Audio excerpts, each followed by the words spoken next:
আমি মনুষ্যরূপে জন্ম নিয়েছি এবং সমস্ত কর্ম এই রূপেই করেছি। কিন্তু আশ্চর্যের বিষয় হলো যে আজও মানুষ আসেন এবং হাত জোড় করে প্রার্থনা করেন যেন আমি ওনাদের সহায়তা করি। আপনাদের একটা কথা বলতে চাই, আমি সকলকে সাহায্য করতে পারবো না, কিন্তু আমি শিক্ষা অবশ্যই দিতে পারবো, জ্ঞান প্রদান করতে পারবো, এমন কিছু জ্ঞান যার ভিত্তিতে মানুষ যা চাইবেন তাই লাভ করতে পারবেন যদি সঠিক কর্ম করতে থাকেন। যখন কংসের অসুররা গোকুলে ধ্বংসলীলা চালাচ্ছিলেন তখন আমি কারোর থেকে সাহায্য চাইনি। আমি দাঁড়িয়েছিলাম এবং আমি তার বিরোধিতা করেছিলাম। সবাই বলেন যে আমি ছোট্ট একটা আঙুলে গোবর্ধন পর্বত তুলেছিলাম, কিন্তু আমি কি ওখানে একা ছিলাম? কখনোই নয়। আমার সাথে অসংখ্য গোকুলবাসী, অসংখ্য বর্ষণাবাসী ছিলেন, নিজের হাতে একটা লাঠি নিয়ে। ওনাদের মনোবল, ওনাদের আশীর্বাদ আমার সাথে ছিল। মহাভারতে আমি শুধুই শিক্ষক ছিলাম, আমি শুধুই শিক্ষা দিয়েছি। লক্ষ্য সাধন করেছে অর্জুনই, যুদ্ধ করেছে অর্জুনই এবং জয়ীও হয়েছে অর্জুনই। আমি শুধুই শিক্ষা দিতে পারি।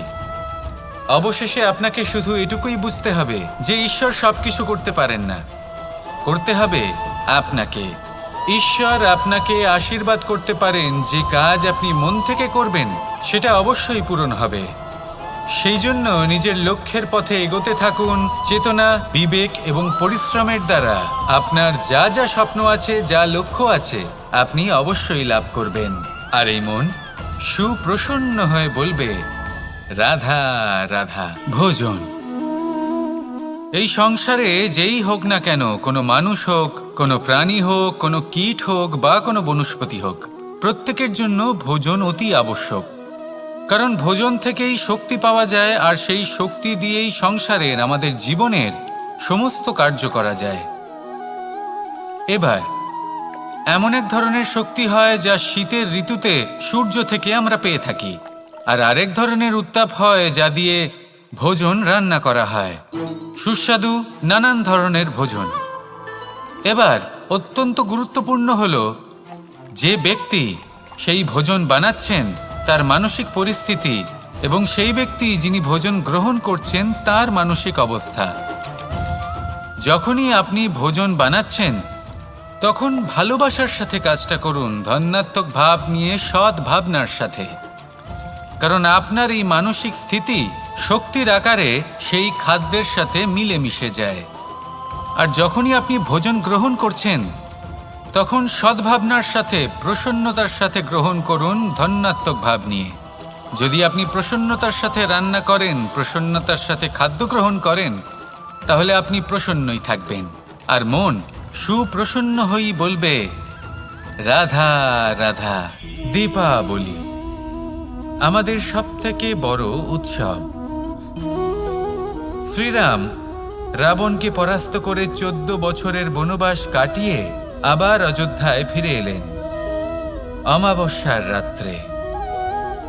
অযোধ্যায় সবাই খুব প্রসন্ন ছিলেন, খুবই উৎসাহিত ছিলেন। অযোধ্যায় সহস্র প্রদীপ প্রজ্বলিত করা হয়েছিল এই উৎসবে। একে আমরা দীপাবলি বলে থাকি। এবার এই বিষয়ে আমরা সকলে জানি। আপনি কি এটা জানেন যে শ্রীরাম বাস্তবে অমাবস্যার এক রাত আগেই অযোধ্যায় পৌঁছে গেছিলেন? সবার সামনে অমাবস্যার রাতে এসেছিলেন। এর কারণ কি? শ্রীরাম প্রমাণ করতে চেয়েছিলেন যে যে কোনো সময়, দিন হোক বা রাত, শুভ বা অশুভ হয় না। শুভ অশুভ কিছু থাকলে তা হলো মানুষের চিন্তা, তার ভাবনা, তার নির্বাচন আর তার কর্ম। নিজেই দেখে নিন, শ্রীরাম শুভ কাজ করে ফিরেছিলেন এবং অমাবস্যার মতো গভীর এক রাত্রিকেও দীপাবলিতে পরিবর্তিত করেছিলেন। এমনটাই যদি আমরা করতে পারি, তাহলে এমন কোনো গৃহে যান যেখানে অসহায় ব্যক্তি রয়েছেন, যা অন্ধকারাচ্ছন্ন, আর সেখানে প্রকাশ প্রজ্বলিত করুন। প্রকাশ সহায়তার, প্রেরণার, আশার। যদি এমন কিছু আমরা করতে পারি তাহলে তাকে প্রকৃত অর্থে দীপাবলি বলা যেতে পারে। তাহলে নিজের পরিবারের সাথে দীপাবলি পালন করুন। আপনাদের শুভেচ্ছা জানাই। আসুন আর আমার সাথে ভালোবেসে বলুন, রাধা রাধা। এই শুকনো পাতাটিকে দেখুন, নিষ্প্রাণ হয়ে পড়েছে। কোনো একটা সময় এই পাতাটি একটা গাছের ডালে ছিল। সেই গাছ ওর লালন পালন করত। যখন যখন বাতাস বইত, এই পাতায় কম্পন দেখা দিত, মনকে প্রফুল্ল করে তুলত। কোনো একদিন এই পাতা গাছের ডাল থেকে ঝরে পড়ে গেল। নিঃসন্দেহে ও নিজের স্বাধীনতা পেল, কিন্তু আস্তে আস্তে শুকিয়ে গেল, নিষ্প্রাণ হয়ে গেল। দেখুন, আমি এই কথা বলছি না যে স্বাধীনতা অনুচিত, কখনোই না। কিন্তু যে কোনো পরিস্থিতিতে স্বাধীন হতে চাওয়া এটা নিশ্চিতরূপে অনুচিত। আমরা যদি আমাদের জীবনে পরিবারের গুরুত্ব ভেবে দেখি, তাহলে এই পরিবারে যতই মতভেদ থাকুক না কেন, যতই মনোমালিন্য থাকুক না কেন, যতই বিবাদ থাকুক না কেন, এই সব মিটিয়ে নেওয়া অত্যন্ত প্রয়োজনীয়। সেই সব কিছু সমাপ্ত করা অত্যন্ত প্রয়োজনীয়। কখনো এই পরিবারকে ভাঙতে দেবেন না, কখনো এই পরিবার থেকে দূরে চলে যাবেন না। এই পরিবার হলো আমাদের জীবনের একটা অমূল্য সম্পদ, অমূল্য এক আশ্রয়, যা এই সংসারে হয়তো কোথাও আপনি পাবেন না। তাই একে আগলে রাখুন। ভেবে নিন আপনি পাতা আর আপনার পরিবার সেই গাছ। আসুন আমার সাথে ভালোবেসে বলুন, রাধা রাধা। মানুষ জন্মগ্রহণ করে, তার সাথে ভয়েরও জন্ম হয়। ছোটবেলা থেকেই আমাদের মনে কোনো না কোনো প্রকারের ভয় থেকেই যায়। কেউ এই বিষয়ে ভয় পায় যে তার কোনো বস্তু তার থেকে দূরে চলে যাবে। কেউ এই বিষয়ে ভয় পায় যে আমি নিজেকে হারিয়ে ফেলব। কেউ এই ভেবে ভয় পায় যে আমার প্রিয়জনেরা তারা যেন আমার থেকে দূরে না চলে যায়। কেউ এই ভেবে ভয় পায় যে আমরা যেন পথ না হারিয়ে ফেলি, আদি ইত্যাদি। কিন্তু সত্যি কথা বলতে, ভেবে দেখুন এই ভয় বাস্তবে কি? শুধুই একটা মনস্থিতি, আর কিছুই নয়। যা কিছু আপনি জীবনে পেয়েছেন তা একদিন আপনাকে হারাতে হবে। এই জীবন হলো আপনারই, কিন্তু তাও একদিন সমাপ্ত হবে। তাই ভয় পেয়ে কি লাভ? এই ভয় শুধু আপনাকে জীবনযাপন করা থেকে বাধা দিচ্ছে, আর কিচ্ছু নয়। পথ হারিয়ে ফেললেই বুঝতে পারবেন যে নতুন পথ কিভাবে বানাতে হয়। কিছু মানুষকে জীবন থেকে হারালে তবেই আপনি বুঝবেন যে আপনার আপনজনকে। এই ভয়ের কারণে ভীত হয়ে থাকবেন না। এই তারা নক্ষত্র অন্ধকারের অভাবে গুরুত্ব হারায়। শিবকেও মহাদেব হওয়ার জন্য বিষপান করতে হয়েছিল। প্রত্যেক পরিস্থিতি, প্রত্যেক সাফল্য আপনার পরীক্ষা নেবে। তাতে উত্তীর্ণ হওয়া হলো আপনার কর্ম। যখনই আপনি ভয় পাবেন বা সংকটের সম্মুখীন হবেন, তখন সাহসের সাথে তার সম্মুখীন হন। মনে রাখবেন, যে সম্মুখীন হতে জানে, সাফল্য তার সাথে সবসময় থাকে। আসুন আর আমার সাথে ভালোবেসে বলুন, রাধা রাধা। পরিবর্তন এই সংসারের শাশ্বত নিয়ম। কোনো রাজা নেই যিনি চিরকাল রাজা থাকেন, কোনো ধনী ব্যক্তি নেই যিনি চিরকাল ধনী থাকবেন। এই সংসারে সূর্যের স্থান নেওয়ার জন্য চন্দ্রিমার আগমন ঘটে। কোন স্থান যাকে পতিত বলা হয়েছিল সেখানে মহল তৈরি হয়েছে। কোন স্থান যাকে আজ মলিন বলা হয়েছে কাল সেখানে মন্দিরও স্থাপন হতে পারে। কোনো ঋতু চিরকালের জন্য থাকে না, কখনো সময় চিরকাল একরকম থাকে না। আজ যা আপনার কাছে রয়েছে কাল অন্য কারোর ছিল। আজ যে আপনার কাছে রয়েছে কাল তা অন্য কারোর কাছে চলে যাবে। আপনার সাথে কিছু থাকলে তা হলো আপনার কর্ম, কিন্তু সেই কর্মের পরিণামও আপনার নয়। আপনি শুধু কর্ম করুন, বাকি সবকিছুই পরিবর্তনশীল। কিন্তু সেই পরিবর্তনকে দেখে ভয় পাওয়ার প্রয়োজন নেই, তাকে স্বাগত জানান। যদি আপনি হাসি মুখে সেই পরিবর্তনকে স্বাগত জানান, তাহলে এই পরিবর্তনও হাসি মুখে আপনার সাথে থাকবে। আসুন আমার সাথে ভালোবেসে বলুন, রাধা রাধা। এই সংসারে সব থেকে বেশি কোমল বস্তু হলো রেশম। এই রেশম এতটাই কোমল হয় যে এর পুরো একটা থান শুধুমাত্র একটা হাতে ধরা সম্ভব। কখনো ভেবে দেখেছেন এই রেশম কিভাবে হয়? একটি কীট তার লালার দ্বারা উৎপন্ন হয়। এই কীট সেই রেশমকে পাক দিতে থাকে, পাক দিতেই থাকে আর আস্তে আস্তে তার মধ্যেই জড়িয়ে পড়ে। শেষে ওর এই সুন্দর অমূল্য সৃষ্টি রেশমের এই সুতো, তার নির্মাণ কার্য পূর্ণ হয়। কিন্তু তাতেই ও নিজে বন্দী হয়ে যায়। নিজেরই মায়াজালের এই বন্দী গৃহে নিজেই ফেঁসে যায়। এবার এই সুতোকে ব্যবহারযোগ্য করে তোলার জন্য এই কীটগুলিকে এই কবচের সাথেই ফুটন্ত জলে ফেলে দেওয়া হয়। এই সংসারে যদি আমাদের স্বপ্ন এই সংসারের দুঃখ হরণ করার জন্য, এই সংসারে সুখ বিতরণ করার জন্য হয়, তবেই আমাদের প্রগতি সম্ভব। যদি আমাদের এই স্বপ্ন শুধুই আমাদের এবং আমাদের স্বার্থ সিদ্ধির জন্য হয়, তাহলে এই স্বপ্ন আমাদের অন্ধ করে দেবে, আমাদের অন্ধকারের পথে নিয়ে যাবে, আর আমরাও সেই কীটের মতো হয়ে যাব। নিজেদেরই মায়াজালে আমরা নিজেই ফেঁসে যাব, আর শেষে আমরা যদি কিছু লাভ করি তা হবে একাকিত্ব, অন্ধকারময় মৃত্যু। তাই স্বপ্ন অবশ্যই দেখুন, কিন্তু এমনভাবে স্বপ্ন দেখবেন না যে তার এই বন্দিগৃহে আপনি নিজেই ফেঁসে গেলেন। স্বপ্ন দেখুন পরোপকারের, পরমার্থের, সবাইকে উদ্ধারের, অন্ধকারের নয়। তবেই কল্যাণ হবে, আর তবেই এই হৃদয় প্রসন্ন হয়ে বলবে রাধা রাধা। বটবৃক্ষের বীজ সর্ষের দানার থেকেও ছোট হয়, কিন্তু যখন তা নিজের রূপ ধারণ করে তখন তা বিশাল বৃক্ষের আকার ধারণ করে, যা সহস্র বছর ধরে বেঁচে থাকে, ছায়া প্রদান করে, পাখিদের আশ্রয় প্রদান করে, আর দেয় পথচারীদের বিশ্রাম করার স্থান। কেন? কারণ সেই ছোট বীজ তা মাটির ভেতরে গিয়ে নিজের খোলস ত্যাগ করে। অন্ধকারে থাকে সে, যতই আলো আসুক না কেন, যতই বর্ষা আসুক না কেন, সব সহ্য করে। আর তারপরে একটা চারা গাছ অঙ্কুরিত হয়, তারপর ধীর গতিতে একটা বিশাল বৃক্ষতে পরিণত হয়। দেখুন, জীবনে কঠিন সময় আসে, এই জন্য নয় যে আপনি হার মেনে নেবেন, এই জন্য আসে যাতে আপনি ভবিষ্যৎ নির্মাণের জন্য নিজেকে তৈরি করতে পারেন। যদি কঠিন সময়ে আপনি ওই বীজের মতো দৃঢ় হয়ে থাকতে পারেন, তাহলে আপনিও একদিন সেই বিশাল বৃক্ষের মতো নিজের অস্তিত্ব গড়ে তুলতে পারবেন, যা সহস্র বছর পর্যন্ত মনে রাখা হবে। আসুন আমার সাথে ভালোবেসে বলুন রাধা রাধা।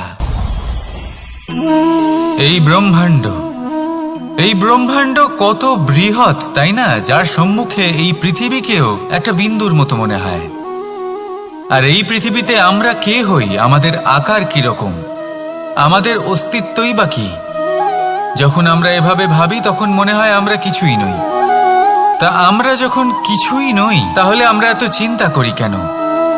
কি ভেবে ভয় পাই? কাকেই বা এত ভয় পাই?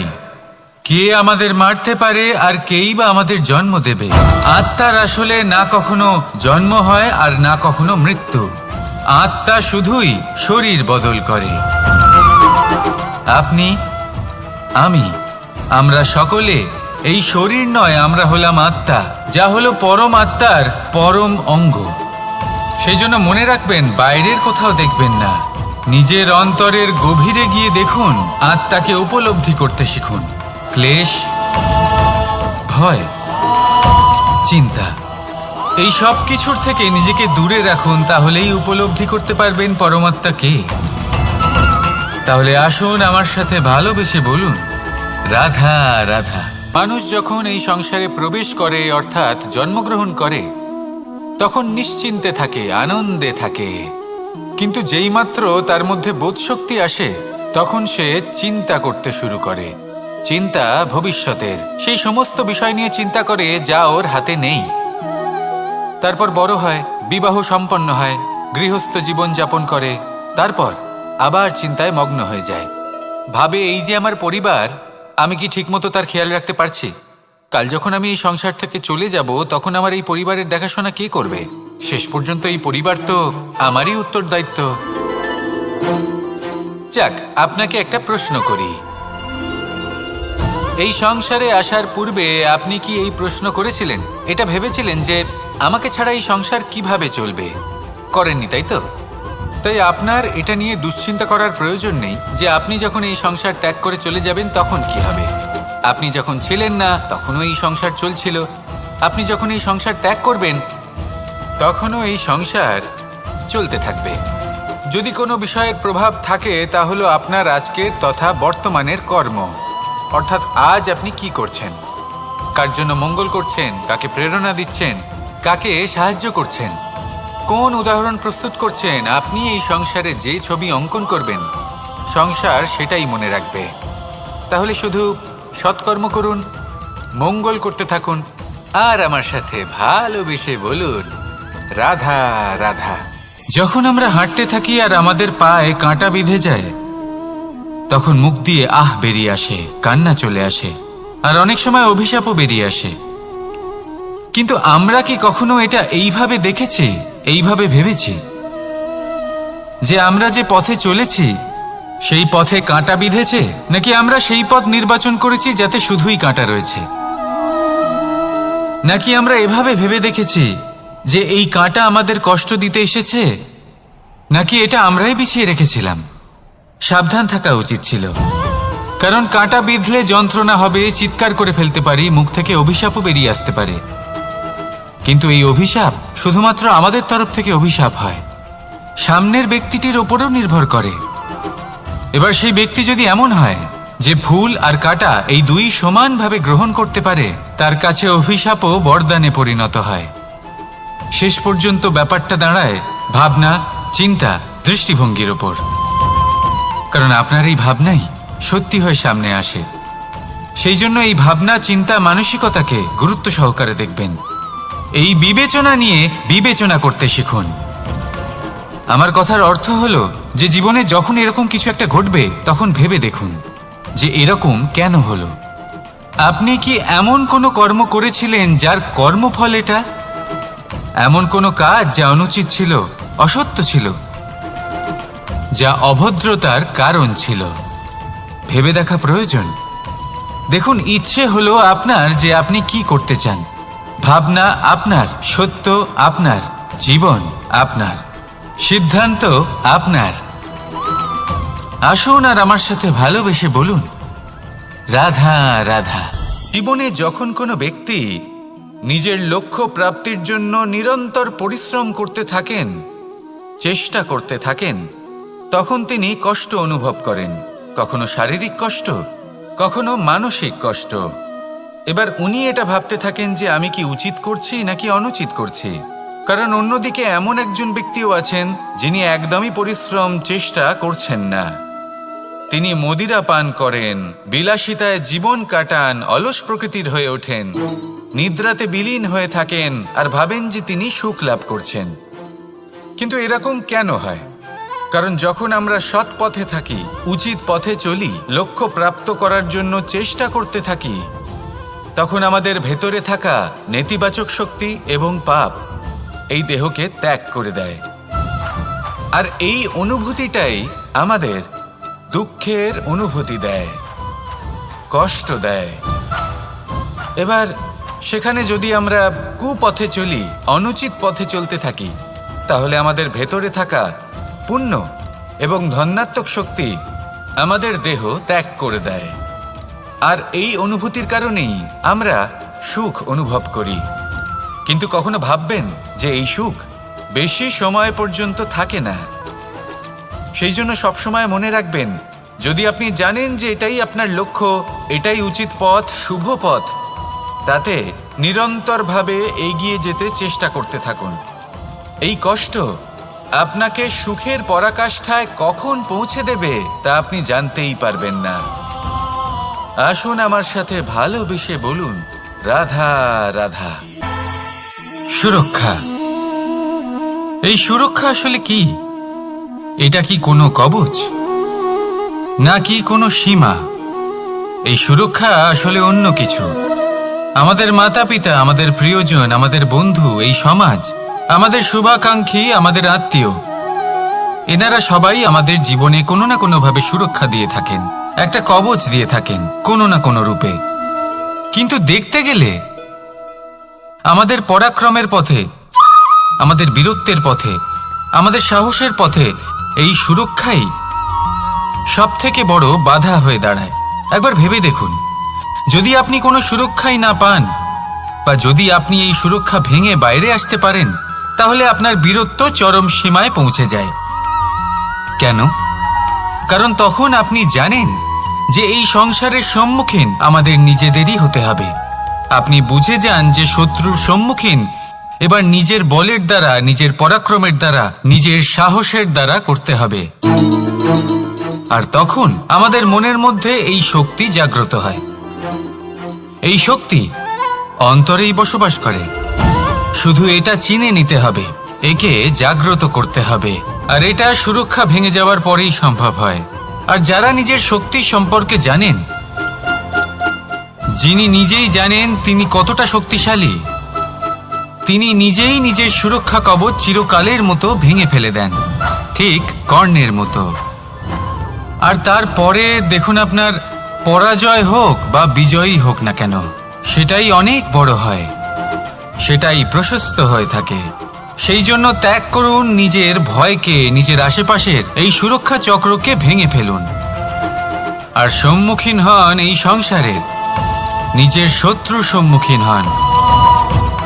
পরাক্রমের এই অঙ্কুর, তা অঙ্কুরিত হওয়ার জন্য বীজের উপরের এই কবচ, এটা ভেঙে যাওয়া অতি আবশ্যক। আসুন আমার সাথে ভালোবেসে বলুন, রাধা রাধা।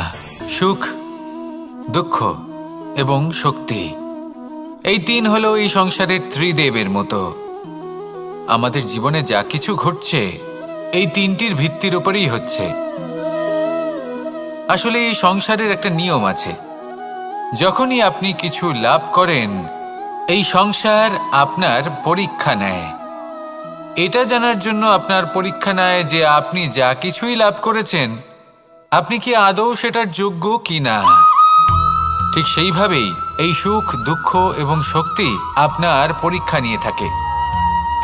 যখন সুখ আসে তখন সে আপনার পরীক্ষা নেয় যে আপনার মধ্যে অহংবোধ জাগ্রত হয়নি তো।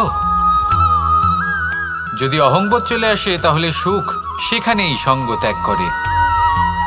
দুঃখ আপনার ধৈর্যের পরীক্ষা নিতে থাকে, আর যদি আপনার মধ্যে ধৈর্য না থাকে তাহলে এটা আপনাকে আরো বেশি দুঃখের গভীর অন্ধকারে ঠেলে দেবে। সেখানে শক্তি পরীক্ষা নেয় আপনার বিনম্রতার। যদি আপনি বিনম্র না হন তাহলে হয় এই শক্তি আপনার সঙ্গ ত্যাগ করবে, নয় এই শক্তি বিনম্রতার অভাবে আপনার পতনের কারণ হতে পারে। এই সংসারে যে কোনো ব্যক্তি যিনি এই পরীক্ষায় উত্তীর্ণ হয়ে থাকেন, এই জীবনে তিনি সাফল্য লাভ করেন। আসুন আমার সাথে ভালোবেসে বলুন, রাধা রাধা। সঞ্চয়। মানুষের যখন থেকে বোধবুদ্ধি হয়, সঞ্চয় করতে আরম্ভ করে দেন। সঞ্চয় করতে থাকেন ভোজনের, সঞ্চয় অর্থের, সঞ্চয় শক্তির। নিজের জন্য করেন, নিজের পরিবারের জন্য করেন, নিজের স্ত্রীর জন্য করেন, সন্তানের জন্য করেন, সন্তানের সন্তানের জন্য সঞ্চয় করেন। সঞ্চয় করার জন্য ওনার কাছে অনেক কারণ রয়েছে, কারণ উনি এটা ভাবেন যে এই সঞ্চিত শক্তির জন্য কেউ ওনার কোনো ক্ষতি করতে পারবে না। মানুষ ভুলে যান একটা গুরুত্বপূর্ণ কথা, এই সত্য, উনি এই সংসারে খালি হাতেই এসেছিলেন, আর এখান থেকে ওনাকে খালি হাতেই যেতে হবে। যা এখানকার তা এখানেই থেকে যাবে। আর যদি কিছু ওনার সাথে যায় তা হলো ওনার কর্ম, আর কিচ্ছু নয়। তাই যদি কিছু অর্জন করতে চান তাহলে শুভ কর্ম অর্জন করুন, আত্মশক্তি অর্জন করুন, কারণ পরলোকে এটাই হবে আপনার সম্পত্তি। তাহলে কি এটা আপনি অর্জন করতে চান না? আসুন আর আমার সাথে ভালোবেসে বলুন, রাধা রাধা। সদিচ্ছা। দেখতে গেলে 3 অক্ষরে তৈরি এই শব্দ, কিন্তু সমস্ত ত্রিলোক তার উপরেই আধারিত। আপনি এই সংসারে এসেছেন, তখন অবশ্যই শ্বাস নেবেন, কিন্তু তার বদলে আপনাকে কিছু তো দিতেই হবে। আপনার উপর নির্ভর করছে আপনি কি দেবেন। কি দেবেন এই সংসারকে, এই সমাজকে, নিজের পরিবারকে, আর তার বদলে কি নেবেন? যশ নাকি অপযশ? দেখুন, এক ছিল রাবণ, যে কিনা সমুদ্র পার করলো সীতাকে অপহরণ করার জন্য, আর এক ছিলেন রামচন্দ্র, যিনি সমুদ্র পার করেছিলেন, সেতু বানিয়ে গিয়েছিলেন সীতাকে ফিরিয়ে নিয়ে আসার জন্য। দুজনেই সমুদ্র পার করেছিলেন, শুধু পার্থক্য ছিল সদিচ্ছাকে বোঝার, লক্ষ্যের। অনেক মানুষের যাত্রা একরকম হতেই পারে, কিন্তু আনন্দ তখনই লাভ করবেন যখন লক্ষ্য শুভ হবে, মহান হবে। এই লক্ষ্য দিয়ে এই সংসারের কল্যাণ হবে এবং মানুষের সম্মান হবে। যদি আপনার সংকল্প উচিত হয়, তাহলে আপনার লক্ষ্য উচিতই হবে, নয়তো শুধুমাত্র বিনাশ হবে। আর উচিত এটাই হবে যে বিনাশের হাত থেকে যেন নিজেকে বাঁচানো যায়, কি বলেন? তাই জীবনে যে লক্ষ্য স্থির করছেন, মনে রাখবেন তা যেন শুভ লক্ষ্য হয়। যদি এরকম হয়, তাহলে আপনার যাত্রা, আপনার জীবন দুটোই শুভময় হবে। আসুন আর আমার সাথে ভালোবেসে বলুন, রাধা রাধা।